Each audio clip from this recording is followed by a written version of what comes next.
¿Cómo está esa banda sumillosa? Contentísimos de estar nuevamente juntos alrededor de la preciosa palabra de Dios en verdadera comunión, como dice el apóstol Juan, nuestra comunión verdaderamente es con el Padre y con su Hijo Jesucristo, como a través de su preciosa palabra, en espíritu, en verdad. Y hoy, bueno, es un día muy especial porque estamos aquí en San Francisco. Hoy estamos proclamando el Evangelio de Jesucristo con el segundo concierto histórico de Torre Fuerte. ¿Cuántos habrá? Solo Dios sabe, pero nos gozamos en el día de hoy, en el Señor. Este es el día que Dios ha creado. Vamos a gozarnos y regocijarnos en el Creador de todos los días, que los ha creado para su gloria y para su honra. Abramos nuestras Biblias en el capítulo 26 del Evangelio de Mateo, familia preciosa. Mateo, capítulo 26, comenzando en el verso 69. Estamos finalizando el capítulo 26. Lo hemos ido bebiendo poco a poco, reflexionando, conversando en células. Será tristísimo que alguno de nosotros nos perdiéramos no solamente de la enseñanza, de la reflexión, sino de la conversación en células donde cada uno de los discípulos comparte desde su corazón su perspectiva y somos nutridos, edificados unos a otros, aprendemos unos de otros. Por favor, no se pierdan esta preciosa experiencia de aprender la palabra en familia, a través de las células, perseverando en la palabra de Dios, en la oración, en el partimiento del pan, en la comunión unos con otros.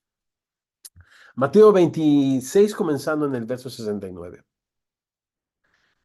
Pedro estaba sentado fuera en el patio y se le acercó una criada diciendo, tú también estabas con Jesús el Galileo. Mas él negó delante de todos diciendo, no sé lo que dices. Oramos. Señor precioso, te damos muchísimas gracias por esta oportunidad que nos das de estar juntos, verdaderamente unidos en tu nombre, alrededor de tu preciosa palabra. Señor, abre nuestros ojos para que veamos en tu palabra las maravillas de tu ley y contemplando en ella tu gloria como en un espejo, sigamos siendo transformados como tu imagen por tu espíritu para alcanzar aquellas cosas, estas bendiciones, Señor, por las cuales tú nos has alcanzado en Cristo. Y no hay mayor bendición que ser y vivir para la gloria y la alabanza de tu bendito nombre en este mundo. Oramos esto y más en tu precioso nombre y los discípulos de Jesucristo, semillosos en toda América Latina, decimos amén y amén. Una de las escenas más tristes en este gran final que nos presenta Mateo es ver a Pedro siguiendo a Jesús de lejos. Me parte el corazón. Y me partió el corazón el verso 58, donde leímos que estaba sentado Pedro en el patio de Caifás con los alguaciles, y dice sí, el Evangelio de Mateo, para ver el final. Igualmente triste es cuando, habiendo sido nosotros amados por Jesús, invitados a ser parte de su familia y a convertirnos en sus discípulos a fin de vivir nuestras vidas por Él y para Él, nos convertimos en simples espectadores como Pedro, espectadores, observadores de lo que Dios hace en otros y a través de otros para avanzar su reino en este mundo, consumidores solamente de entretenimiento cristiano, ¿no? Más mensajes y más mensajes y más música y más testimonios. ¿Para qué? Si solamente somos calentabancas y observadores, contemplando lo que, repito, Dios hace en otros y a través de otros para avanzar su reino en este mundo. Así he titulado esta porción de los versos 69 al 75, la última parte del Evangelio de Mateo, de espectadores a discípulos. Cuatro reflexiones sencillas. La primera, un espectador sigue a Jesús de lejos, versos 69 y 70. En segundo lugar, un espectador vive todos los días una contradicción. versos 71 y 72. En tercer lugar, un espectador se deteriora, o la fe de un espectador se deteriora día a día, versos 73 al 74. Y en último lugar, mi cuarta reflexión en esta oportunidad es: solo las lágrimas pueden transformar a un espectador en un discípulo. Verso 75. ¿Me acompañan? Un espectador sigue a Jesús de lejos. Primeros dos versos, si me permiten, los vuelvo a leer. Pedro estaba sentado fuera en el patio y se le acercó una criada diciendo: tú también estabas con Jesús el Galileo. Mas él negó delante de todos diciendo: no sé lo que tú dices. El compañerismo con la gente que no conoce de Cristo. Por supuesto, la Biblia nos dice que si no tuviésemos compañerismo con la gente del mundo, pues no sería necesario salir del mundo. No, no, no me refiero a eso. Me refiero a que nosotros nos convirtamos a ellos. Que, como dice el libro de Gálatas, participemos de las obras infructuosas de las tinieblas, en lugar de, como luz, manifestarlas y reprenderlas. El compañerismo con incrédulos es una característica de las personas que siguen a Jesús de lejos. La Biblia nos enseña en Jeremías 15, verso 19. Por tanto, así dijo el Señor: si te convirtieres, yo te restauraré y delante de mí estarás. Y si entresacares lo precioso de lo vil, serás como mi boca. Conviértanse ellos a ti y tú no te conviertas a ellos. Pedro como observador, solamente como observador, ya no como discípulo, se quedó afuera y se dejó amedrentar por una pregunta inocente de una muchacha. No estaba delante de un concilio, no estaba delante de una compañía de soldados, como lo estará Jesús más adelante. Una simple muchacha. Los galileos eran repudiados por su falta de cultura. Su acento los denunciaba fácilmente. Era fácil asociar a Pedro con Jesús y su movimiento perteneciente a esa región de Galilea. Este compañerismo con estos incrédulos, con esta muchacha,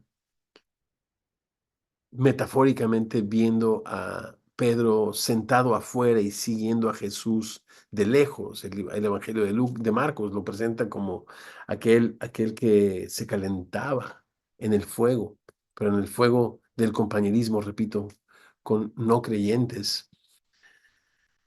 Este compañerismo, repito, terminó desenfocándolo, atemorizándolo. Pedro seguía a Jesús de lejos, no seguía a Jesús como esta respuesta a su amor y su gran misericordia, sino seguía a Jesús por curiosidad, solamente para ver el fin. ¿Y cuántos cristianos van a la iglesia por curiosidad?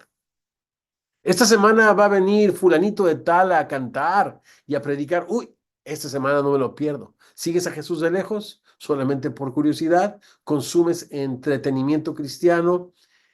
Eres un observador, pero no un seguidor del maestro. Porque va a cantar o predicar un artista conocido, porque van a hablar de un tema de interés quizás. Si no, bueno, no vamos a la iglesia, no perseveramos en la palabra de Dios, sino solamente cuando se habla de temas de interés. Pero no por un deseo de adorar a Jesús, no por un deseo de escucharle humilde y obedientemente.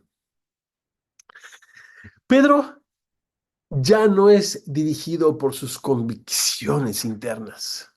Ya no lo dirige su temor a Dios y su obediencia a la palabra. Él ahora vive según sus apetitos, siguiendo los deseos de su propia carne que le dice: miente, que no te descubran. Pablo escribe en el libro de Romanos: digo, pues, vivan en el Espíritu y no satisfagan los deseos de la carne, Porque el deseo de la carne es contra el espíritu y el del espíritu es contra la carne. Estos se oponen entre sí para que no hagan lo que ustedes quieren. Estando en Getsemaní, Jesús le dijo a Pedro, ora para que no entres en tentación. A la verdad, el espíritu está dispuesto, pero la carne es débil. El espíritu de Pedro quería seguir a Jesús hasta la misma muerte. Lo dijo, pero al seguir a Jesús de lejos y convertirse en solo un espectador, Pedro termina dándole la autoridad a su carne para que lo dirija, para que toma las decisiones.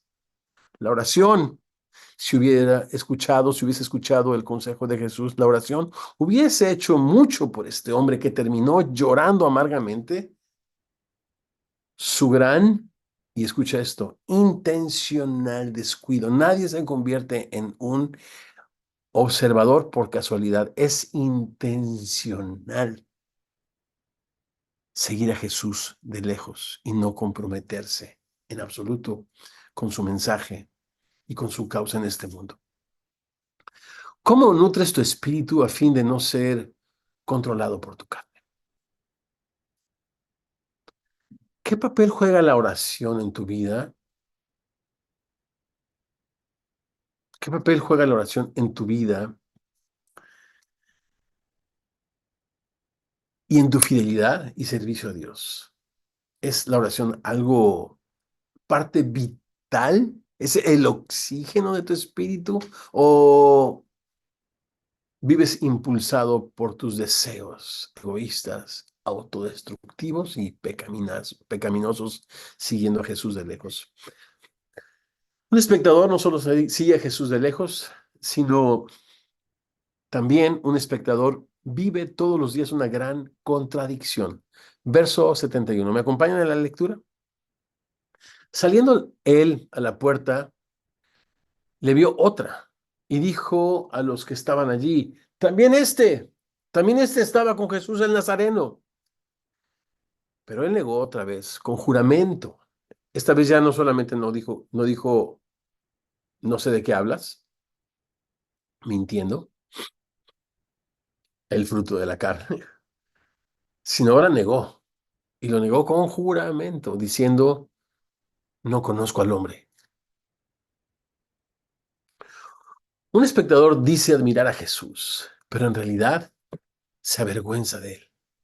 Repito, un espectador dice admirar a Jesús, dice reconocer tanto en la persona como en el mensaje y en la obra de Jesús virtudes, pero en realidad se avergüenza de él. Cuando sus afectos, cuando sus deleites son comprometidos, lo abandona, lo menosprecia. La chica le llama con el apodo despectivo que la gente usaba para desacreditar a Jesús, Jesús el Nazareno o Jesús de Nazaret. En México sería algo así como Jesús el Tepiteño, ¿no? Perdonando a mis hermanos que vienen de Tepito. En algunos sectores de los Estados Unidos sería Jesús el indocumentado o Jesús el hispano o Jesús el mexicano, como tachan en Estados Unidos despectivamente a todos los latinoamericanos. ¿De cuántas maneras el día de hoy se trata de desacreditar a Jesús, tratándole de desprender de su gloria, de su dignidad y de su majestad? Pedro se avergüenza. Primero sacó una espada, ¿verdad? También movido por su carne, odios, celos, contiendas, disensiones, mentiras, herejías, todas estas cosas el fruto de su carne. Y ahora simplemente, después de mentir, se avergüenza de ese hombre. No conozco al hombre, aquel quien había confesado 10 capítulos atrás a Jesús llamándole, tú eres el Cristo, el Hijo del Dios viviente. En este momento se avergüenza de Jesús, refiriéndose a ese Hijo del Dios viviente como al hombre, nada más al hombre, a quien dice no conocer. Quizás en su corazón había vestigios de aquella confesión que hoy no significa nada para él.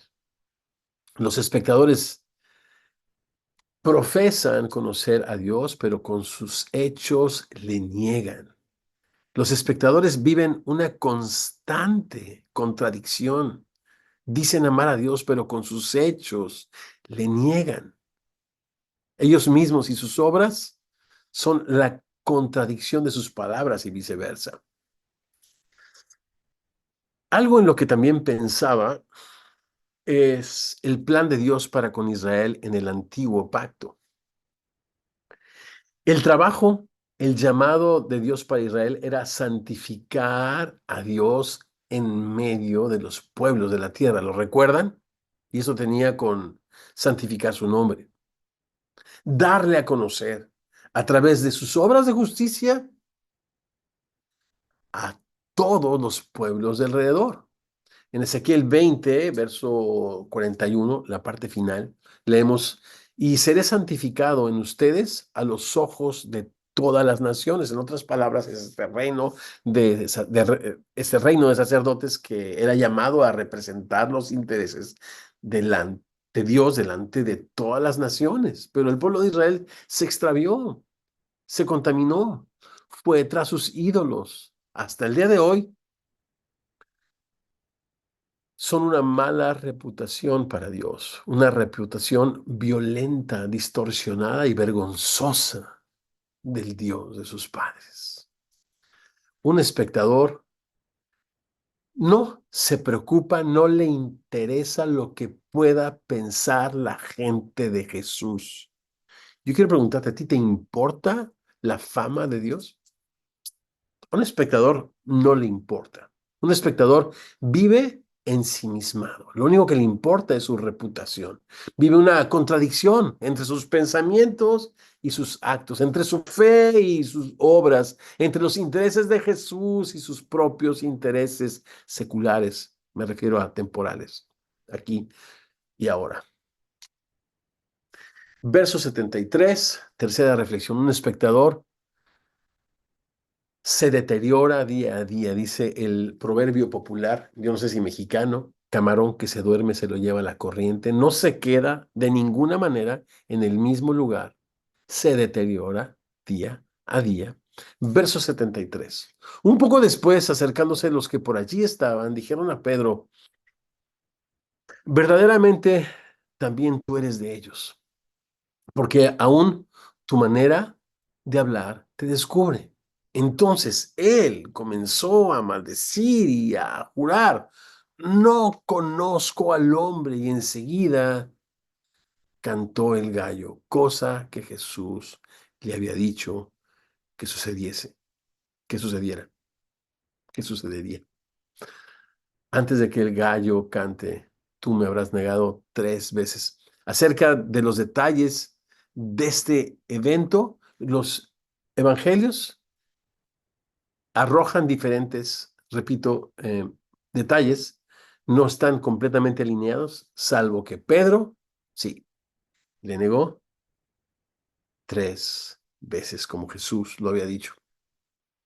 El sabio Salomón escribió en el libro de Proverbios, capítulo 4, versículo 18, mas la senda de los justos, ¿lo recuerdan ese verso? Es como la luz de la aurora que va en aumento hasta que el día es perfecto.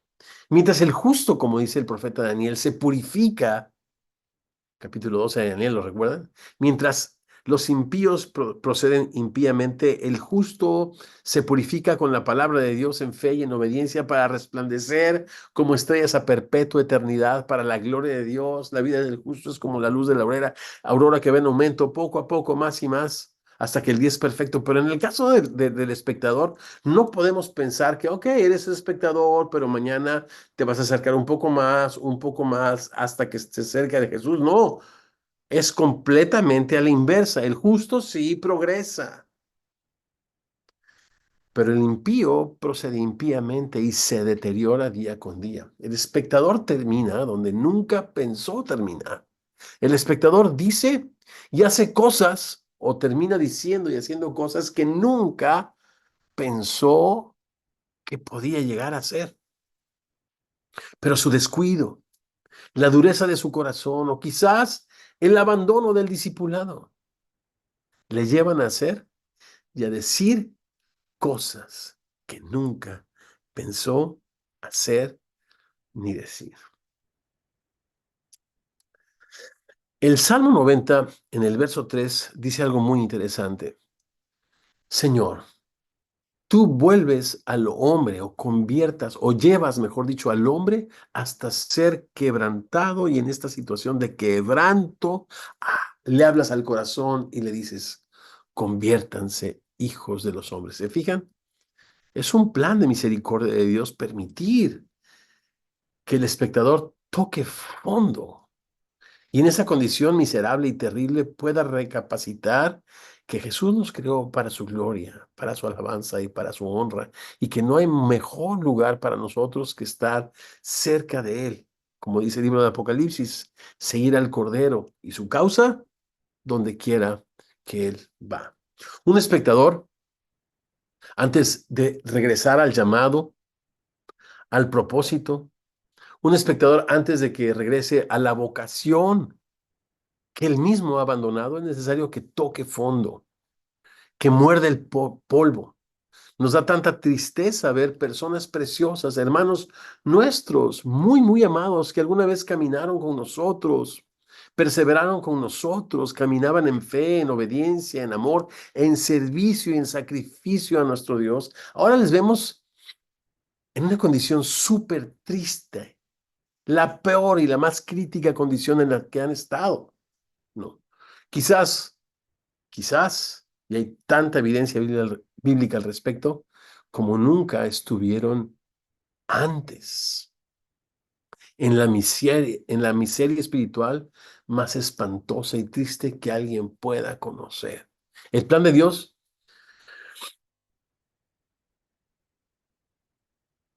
lo ha dejado a un lado y como el hijo pródigo, su orgullo lo ha llevado lejos de la casa del Padre a alimentarse de la comida que comen los animales.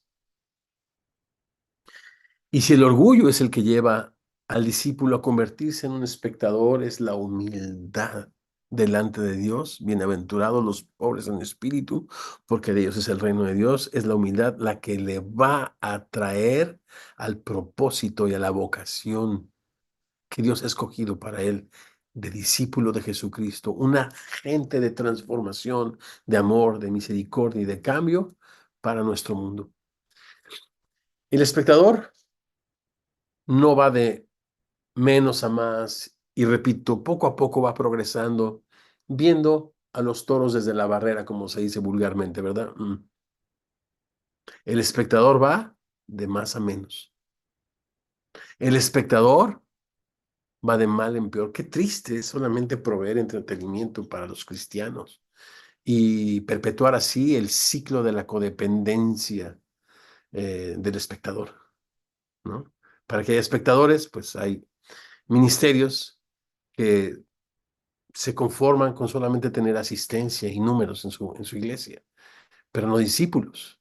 Y a lo que Dios nos ha mandado a la iglesia es a ser primero y después a ser discípulos.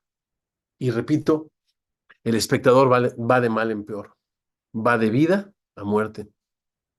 Y es en esa condición que la preciosa palabra cobra otra vez valor en su vida y se revela nuevamente a él para regalarle fe y arrepentimiento, para que con toda humildad aproveche ese arrepentimiento que Dios le da y regrese con un corazón roto y y con lágrimas, y con lágrimas amargas, sí, con lágrimas amargas, al Dios que le creó y al Dios que tiene un llamado y un plan y siempre lo tuvo para él. Vamos a la cuarta y última reflexión, pero revisamos rápidamente nuestro bosquejo. En primer lugar, un espectador sigue a Jesús de lejos, teniendo compañerismo con los extraños. En segundo lugar, un espectador vive todos los días una contradicción entre lo que hace y lo que dice, ¿no? No es congruente en su vida, en sus valores, traiciona sus convicciones, vive un suicidio intelectual, moral y espiritual.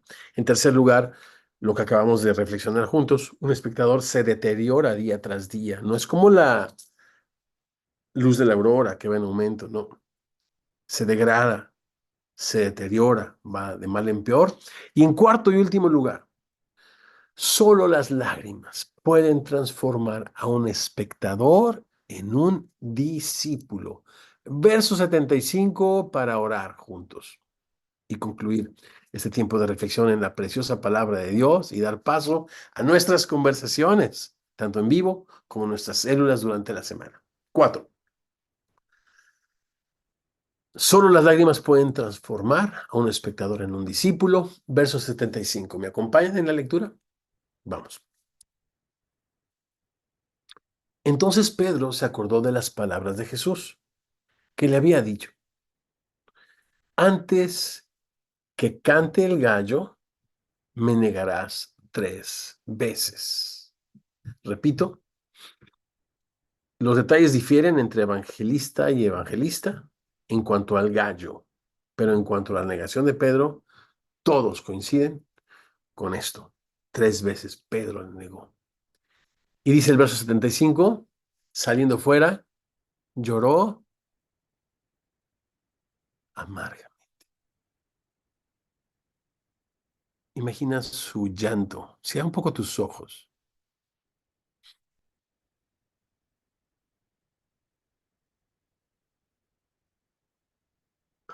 Trata de escucharle, trata de verle gimiendo, llorando estas lágrimas que emanan de un corazón roto. Perdónme. Disculpe. La Biblia hace diferencia entre las lágrimas que producen vida y las lágrimas que producen muerte. Ujú. Hay 2 tipos de lágrimas según la Biblia. Pablo le escribe a la iglesia de Corinto, a aquellos a los que con una represión durísima en una carta, los contristó y los hizo literalmente llorar en la inspiración del Espíritu Santo, escribiéndoles, repito, una carta anterior.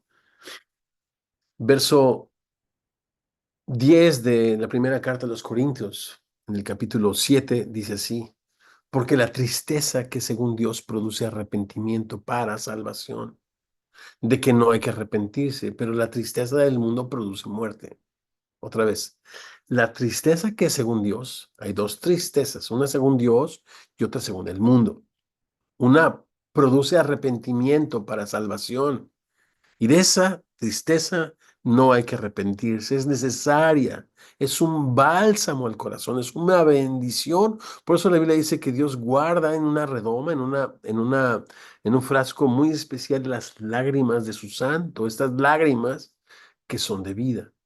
Pero hay lágrimas de tristeza, según el mundo, que producen muerte, ¿no? Cuando a un hermano precioso que un día caminó bien, se convirtió en un espectador y empezó a seguir a Jesús de lejos. Su carne le gana, se enamora de una mujer que no es su esposa, se va a vivir con ella y esta muchacha le traiciona como él traicionó a su esposa y le rompe el corazón y produce en él tristeza del mundo, que produce muerte. No se arrepintió, no volvió a su casa, no volvió arrepentido a Dios. Simplemente tuvo tristeza, repito, produciendo muerte, no arrepintiéndose, añadiendo pecado sobre pecado. Tanto Pedro como más adelante veremos a Judas, ambos reconocieron en un sentido, o fueron conscientes, quiero decir, de su error. Uno entregó a Jesús, mientras el otro le negó. Ambos son conscientes y reconocen su falta. Les pesa, ambos les abruma. Pero Pedro lloró lágrimas según Dios, que produjeron en él vida. A esto se le llama arrepentimiento, un dolor por el pecado. Un dolor que te lleva a aferrarte a la más bella de las bienaventuranzas que dice, bienaventurados los que lloran, porque recibirán el perdón y la consolación que solo Dios puede dar. Y yo te pregunto, ¿conoces esas lágrimas? ¿Las has llorado? El negar y traicionar a Jesús ha dolido tanto, has roto su corazón, perdón, el haber negado y traicionado a Jesús te ha dolido tanto que has roto tú tu propio corazón delante de Dios en arrepentimiento. ¿Te acuerdas aquella mujer que no dejaba de llorar y enjugar los pies de Jesús con sus lágrimas, a quien Jesús se refiere como aquella que le fue perdonado mucho? ¿Por qué? Amó mucho. Lágrimas de vida, según Dios, que producen arrepentimiento. Ahora, ¿qué puede producir estas lágrimas? ¿Qué puede conseguir este tipo de arrepentimiento en el corazón del ser humano? ¿Cómo llegar a este punto tan saludable y necesario para la vida de un discípulo, para escapar de ser solo un espectador y convertirnos en discípulos? Yo estoy convencido que la palabra de Dios, por eso en Semillas somos enfáticos en enseñar sistemáticamente la palabra de Dios, porque la palabra de Dios juega en este proceso un papel crucial. Leamos otra vez el verso 75. Entonces Pedro se acordó de qué? Del mensaje del pastor, no, de la ilustración de el expositor, no, de la canción del hermanito de la alabanza, no, no, no, no. Pedro se acordó de las palabras de Jesús.